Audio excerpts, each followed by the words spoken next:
Sometimes evil hides behind flags and faces, but real justice comes from the ones who've seen war and refuse to let it follow them home. Beat.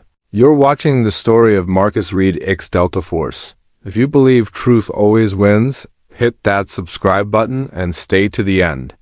Because tonight you'll see what happens when hate meets a man who has already been through hell. X. Highway 19. Night, a 2-lane stretch of asphalt cuts through the pines. Rain pelts the windshield of a black Dodge Charger. Inside, Marcus Reed, mid-30s, calm eyes, veteran's discipline, drives home from a late security shift. A faint hum of country radio plays under the storm. Marcus checks the rearview, headlights tailing him, too close. He eases off the gas. The truck behind him doesn't slow. Marcus mutters, "Easy, buddy, plenty of road." The truck swerves left, then right. Its high beams flare, blinding. Marcus's instincts kick in. His hand slides to the console, where an old service knife rests beneath a folded American flag. He breathes steady. One breath. Two. The truck roars past, then brakes hard, blocking the lane. Marcus stops 20 feet away. Rain hammers the hood. 3 masked men jump out, bats and chains in hand. Their truck doors bear a crude insignia, a rust-colored iron cross. Marcus exhales slowly, voice low and calm. "Marcus, guess, I picked the wrong night for peace." Ixt. Highway 19. Continuous. The men spread out, circling his car. Leader out of the car. Hero. Real slow. Marcus's eyes flick between them, counting distance, weapons, exits. Delta Force training patterns flash like code in his head. He opens the door. Steps into the rain. "Marcus, you boys lost?"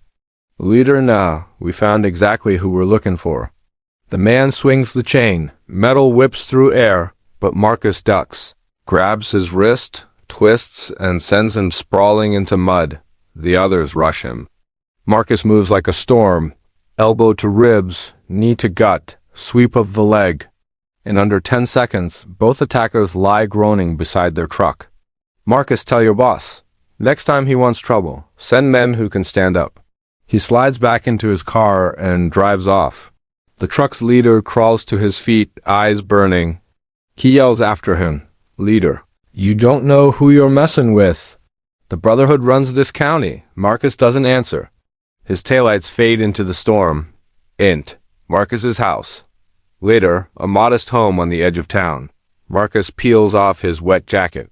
Photos line the wall. Afghanistan, Syria, unit patches, his late wife smiling. He pours coffee, sits at the table. His phone buzzes. An unknown number. Text. "Should have stayed down, soldier." Marcus stares at the message. Another one follows. "We're coming." He exhales, calm but cold. Marcus, all right then. Let's finish this. He opens a storage trunk. Inside, tactical vest, earpiece, sidearm, and a folded patch reading Delta Force. No man left behind. Marcus sets the patch on the table and whispers, "Marcus, no one brings war to my door." Ext. Small town diner, day next morning. The storm's gone. The local diner buzzes with gossip. Sheriff Tom Grady, 50s, heavyset, worn by years, sips coffee when Marcus walks in. "Sheriff Grady, morning, Marcus. Heard about some trouble on the highway last night." Marcus, "Yeah, 3 guys. Masks, iron cross emblem. Ring any bells?" The sheriff's jaw tightens. "Sheriff Grady, you don't want to stir that hornet's nest, son. They've been around longer than the law itself." Marcus, "Then maybe it's time somebody smoked him out." The sheriff eyes him warily. "Sheriff Grady, you still think you're in uniform?" Marcus, "No, I think I'm home." "That makes it worse for them." Ext. Woods evening. Marcus hikes through dense pines, scanning old logging roads. He spots fresh tire tracks, a half-buried crate marked with the same iron cross. Inside, rifles, ammo, and maps of town routes. He takes photos, sends them to a contact labeled CIA Talon. A text pings back. "We've been tracking them too. They're expanding. Be careful." Marcus pockets the phone, rustling. He spins. A young woman steps out. Lena Porter, early 30s, journalist. Lena, don't shoot. I'm with the Ledger. I've been following that group for months. You're Marcus Reed, right? Marcus depends who's asking. Lena, the guy who just embarrassed the Brotherhood. You're trending in the wrong circles. She shows her phone, an online post. Veteran attacks Brotherhood patrol retaliation soon. Marcus, they're recruiting through fear. Lena, exactly. But if we expose them, Marcus, they'll come harder. They lock eyes. A plan forms unspoken. Ext, abandoned mill night. Lena and Marcus watch from a ridge as Brotherhood trucks gather below. The leader, Kane Rowley, tall and scarred, rallies his men. Kane, no one humiliates us and walks free. Find him. Find the girl. Burn everything they touch. Marcus whispers into his earpiece. Marcus Talon, I've got eyes on a militia compound. Coordinates incoming. Talon VO copy. Backup's 90 minutes out. Marcus too late. I'll keep them busy. He slides down the hill, blending with shadows. In them, ILL continuous inside. Torchlight flickers. Crates of weapons line the floor. Marcus moves silent, disabling guards with swift, non-lethal precision. He plants a small tracking beacon on the main generator, then hears voices, Kane and 2 lieutenants. Kane, that vet's a ghost. Ex-military, they say. Lieutenant, what do we do if he comes here? Kane, we make him wish he hadn't. Marcus steps out of the dark. Marcus. You first. A brutal fight erupts. Chains swing, fists crash. Marcus blocks, counters, a masterclass in controlled force. He floors both lieutenants, then squares off with Kane. Kane, you think you can stop a movement? Marcus, I can stop you. Kane lunges with a knife. Marcus disarms him, twists the blade free, and pins him to a beam, not fatal, but final. Marcus, your movement dies tonight. Outside, sirens approach, reinforcements arriving. Marcus turns to leave. Kane, weakly, you'll never stop all of us. Marcus, maybe not. But I'll stop the ones in front of me. He walks into the flashing lights as law enforcement swarms the compound. Narrator. VO, justice doesn't always roar from a courtroom. Sometimes it walks out of the dark, soaked in rain, carrying the weight of every fight it never asked for. The Marcus Reed didn't start this war, but he sure as hell finished the first battle. If you believe in standing up when the odds say sit down, hit that subscribe. Share this story, and remember, courage is contagious. The lights are low. Rain ticks against the windows. Marcus sits at his table, laptop open, scanning data he pulled from the beacon he planted at the mill. A trail of bank transfers appears, foreign accounts, shell companies, and one name recurring, Rowley Logistics. Marcus mutters, Kane's front company.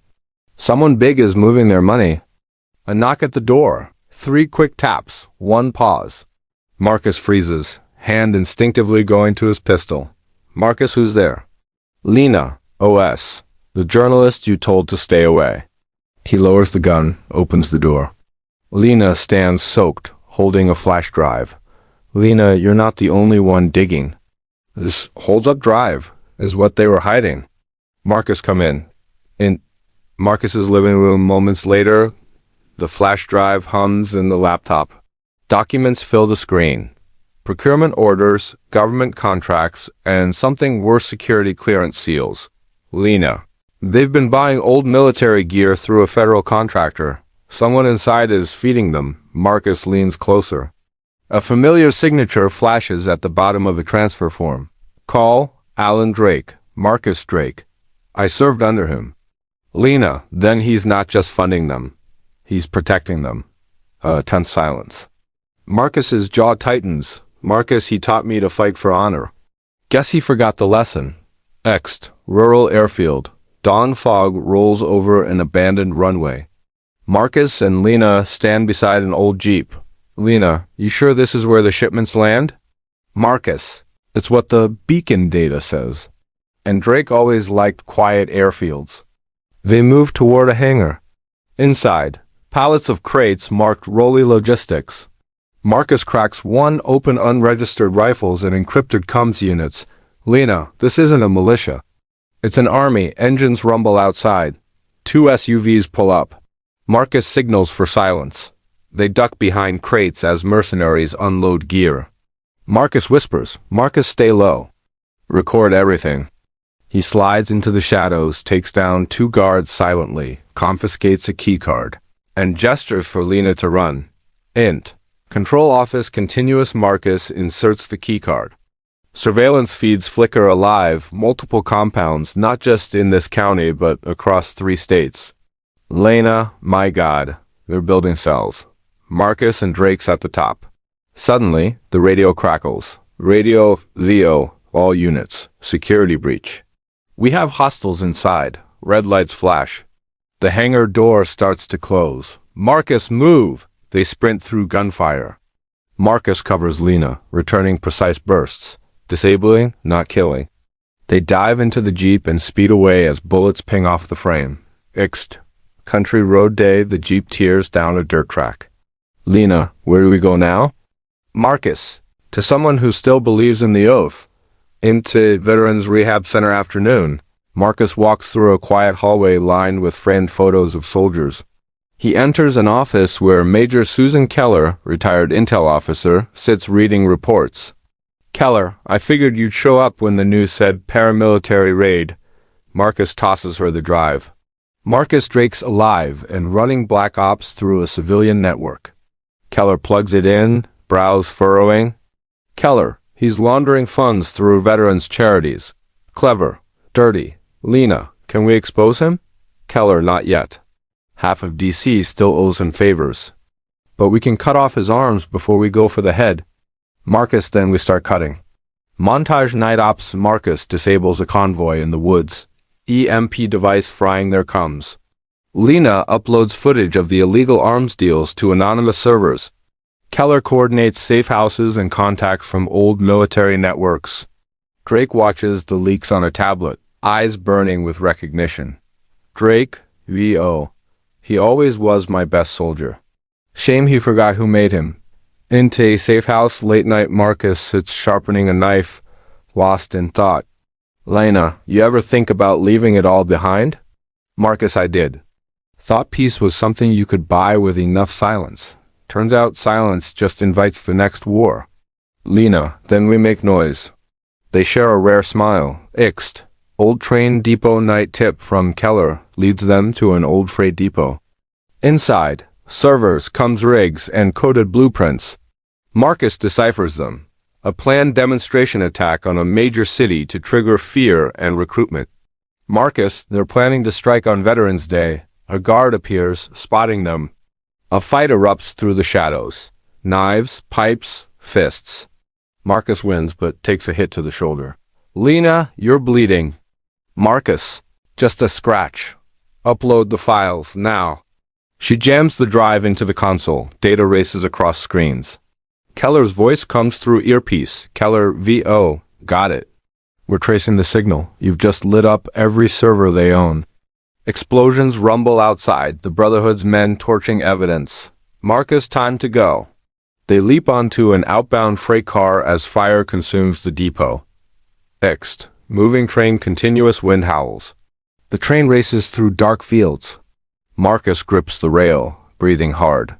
Lena, what happens now? Marcus, Drake knows we're coming. Next time he won't send soldiers. He'll come himself. He stares into the distance, the orange glow fading behind them. Narrator, VO. Some battles end when the bullets stop. Others keep echoing long after the smoke clears. For Marcus Reed, the war just shifted from fields abroad to shadows at home. If you've made it this far, hit that subscribe because what's coming next will test everything he's ever believed.